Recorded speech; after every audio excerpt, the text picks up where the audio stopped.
بسم اللہ الرحمن الرحیم۔ شروع کرتی ہوں اللہ کے نام سے جو بڑا مہربان اور نہایت رحم کرنے والا ہے۔ پڑھانے کی کثرت کے سبب سے حضرت ادریس علیہ السلام کا لقب ادریس ہوا۔ علم نجوم ان کے معجزات سے ہے۔ وہ زمین پر عبادت کرتے، ان کو سب فرشتے آسمان پر لے جاتے۔ اللہ تعالیٰ نے فرمایا، اور کتاب میں ادریس کا ذکر ہے کہ وہ سچا نبی تھا۔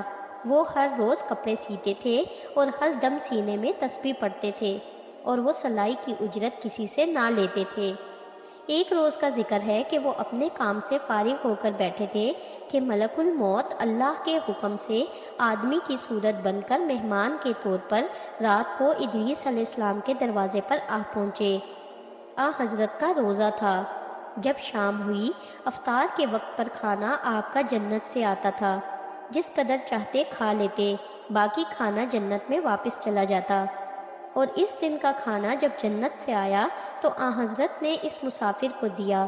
مسافر نے کچھ نہ کھایا اور مسلسل عبادت کرتے رہے۔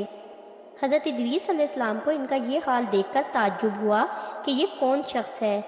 جب صبح ہوئی، حضرت نے ان سے کہا کہ اے مسافر، تو میرے ساتھ چل کہ خدا کی قدرت صحرا میں جا کر دیکھ سکوں۔ دونوں بزرگ گھر سے میدان کی طرف نکل گئے۔ ایک گندم کے کھیت میں جا پہنچے۔ ملک الموت نے حضرت سے کہا کہ چلو اس کھیت سے چند خوشے گندم کے لے کر ہم تم مل کر کھا لیں۔ ادریس علیہ السلام نے فرمایا کہ تعجب ہے کہ تم نے رات کو حلال کھانا نہ کھایا اور اب حرام کھانا چاہتا ہے۔ پھر وہاں سے دونوں بزرگ ایک اور باغ میں پہنچے اور وہاں بھی انگور دیکھ کر حضرت اسرائیل علیہ السلام نے کھانے کا ارادہ کیا۔ حضرت ادریس علیہ السلام نے فرمایا کہ ملک غیر میں کھانا حرام ہے۔ پھر جاتے جاتے ایک بکری دیکھ کر اسرائیل علیہ السلام نے کھانے کا ارادہ کیا۔ پھر ادریس علیہ السلام نے ان سے کہا کہ بیگانی بکری کو ذبح کر کے کھانا ممنوع ہے۔ اسی طرح 3 روز تک دونوں اکٹھے رہے۔ ادریس علیہ السلام نے معلوم کیا کہ یہ شخص بنی آدم سے نہیں ہے۔ تب حضرت ادریس علیہ السلام نے فرمایا کہ خدا کے واسطے تم ظاہر کرو کہ تم کون شخص ہو۔ انہوں نے کہا کہ میں اسرائیل ہوں۔ تب حضرت ادریس علیہ السلام نے فرمایا کہ اے بھائی، سب مخلوقات کی جان کیا تم ہی قبض کرتے ہو؟ انہوں نے کہا کہ ہاں۔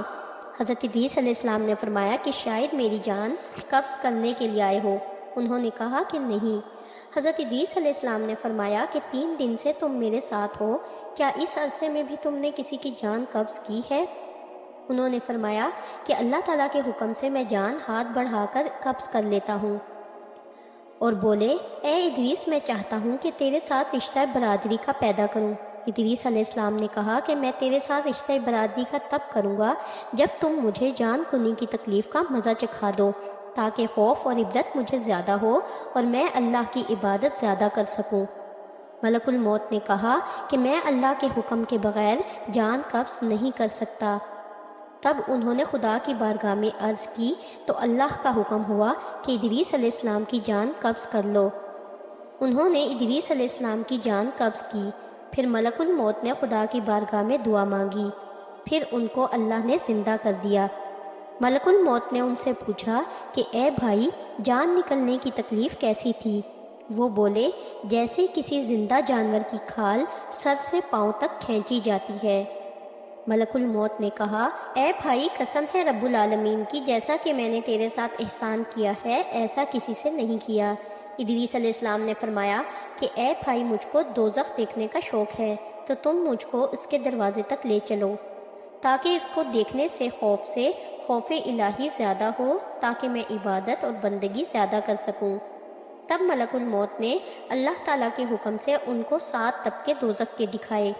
پھر وہ بولے کہ اے بھائی، مجھ کو جنت دیکھنے کی آرزو ہے کہ اسے دیکھ کر خوشی حاصل کروں اور عبادت زیادہ کر سکوں۔ پھر ان کو وہ جنت کے دروازے پر لے چلے۔ پھر بولے کہ اے بھائی، میں جان نکلنے کی تکلیف کا مزہ چکھ چکا ہوں اور دوزخ کو بھی دیکھ چکا ہوں، اس لیے پیاس کے مارے میرا حلق خشک ہو گیا۔ اگر اجازت ہو تو جنت میں جا کر ایک پیالہ پانی کا پی لوں۔ تب انہوں نے کہا کہ تم پھر وہاں سے آنے کا وعدہ کرو کہ واپس آؤ گے۔ تب حضرت ادریس علیہ السلام نے وعدہ کیا کہ آؤں گا۔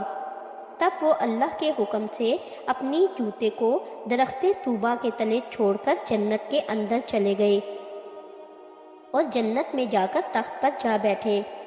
ملک الموت نے ان کو آواز دی کہ اے بھائی تاخیر مت کرو۔ ادریس علیہ السلام نے فرمایا کہ اللہ تعالیٰ فرماتا ہے کہ ہر جان کو موت کا مزہ چکھنا ہے اور میں جان نکلنے کی تکلیف کا مزہ چکھ چکا ہوں۔ اور اللہ تعالیٰ نے فرمایا، ترجمہ، نہ پہنچے گی وہاں ان کو کوئی تکلیف اور نہ ان کو وہاں سے کوئی نکالے گا، یعنی جنت میں جو گیا پھر واپس نہ آئے گا۔ اے بھائی میں ہرگز باہر نہیں آؤں گا۔ اللہ تعالیٰ کی طرف سے آواز آئی کہ اے اسرائیل تو ادریس علیہ السلام کو چھوڑ کر چلا جا، میں نے اس کی تقدیر میں یہی لکھا تھا۔ ادریس علیہ السلام موت کا مزہ چکھ کر اور دوزخ کو بھی دیکھ بھال کر بہشت میں جا رہے۔ تب حضرت اسرائیل علیہ السلام بولے، ترجمہ، جنت حرام ہے انبیاء پر جب تک کہ حضرت محمد صلی اللہ علیہ وسلم جنت میں داخل نہ ہو جائیں۔ پھر آواز آئی، اے اسرائیل علیہ السلام میں جنت کو دریغ نہیں رکھتا ہوں، لیکن سب سے پہلے حضرت محمد صلی اللہ علیہ وسلم جنت میں داخل ہوں گے اور پھر ان کے بعد ان کی باقی امت۔ اگر آپ کو ہماری ویڈیوز اچھی لگتی ہیں اور آپ نے ابھی تک ہمارا چینل سبسکرائب نہیں کیا تو برائے مہربانی چینل کو سبسکرائب کر دیں اور ویڈیو کو لائک کر دیں۔ شکریہ۔